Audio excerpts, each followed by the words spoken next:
কোনো এক সময় ভাবতাম টাকাই সব, তাই ঘুরতে ঘুরতে চলে আসলাম এই দূর প্রবাসে।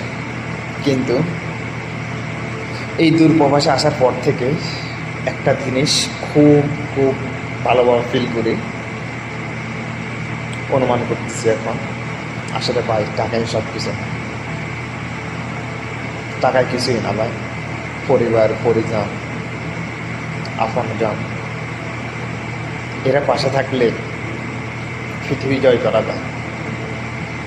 কোনো এক সময় 10 টাকা পকেটে থাকলে যে একটা ফিলিং আসতো, যে একটা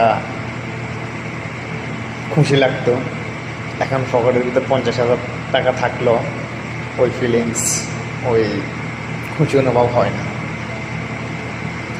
কেননা তখন কোনো দায়িত্ব ছিল না, ছিল না কোনো চিন্তা, ওই 10 টাকা নিয়ে খুশি থাকতাম।